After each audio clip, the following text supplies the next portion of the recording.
ایک دفعہ ایک لڑکی کی شادی تھی۔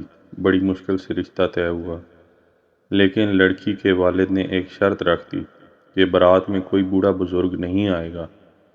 لڑکے والوں نے حامی بھر لی کیونکہ پہلے ہی رشتہ بڑی مشکل سے طے ہوا تھا۔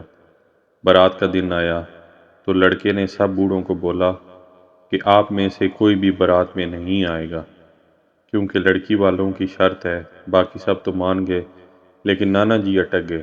بہت منت سماجت کے بعد بھی نہیں مانی۔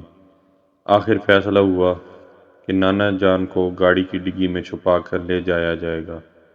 نانا جی بھی اس بات پر راضی ہو گئے۔ بارات جب لڑکی کے گھر پہنچی تو لڑکی کے والد نے ایک اور شرط سنا دی۔ بولے کہ گاؤں کی پچھلی طرف جو نہر ہے، اس میں پانی کی جگہ دودھ بہنا چاہیے۔ دولہا اور اس کے گھر والے بہت پریشان ہو گئے۔ سب نے مشورہ کیا، لیکن کوئی حل نہ تھا تو کیا کرتے۔ جو دولہے والوں نے ہار مان لی تو لڑکی کے والد نے بولا کہ بارات واپس لے جاؤ۔ سب لوگ پریشان ہو کے واپس جانے لگے تو ایک آدمی بولا نانا جان کو تو اب گاڑی کی ڈگی سے نکالو۔ نانا جی نے باہر نکلتے ہی پوچھا، ہوا کیا؟ واپس کیوں جا رہے ہو؟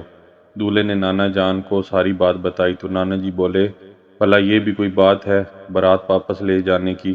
پھر نانا جی نے لڑکے کو بولا، جو لڑکی والوں کو کہہ دو ہم نے دودھ کا انتظام کر لیا ہے، آپ لوگ نہر سے پانی نکالنے کا بندوبست کریں۔ جب لڑکی کے والد نے یہ بات سنی تو سمجھ گیا کہ ضرور یہ لوگ کسی بزرگ کو ساتھ لائے ہیں۔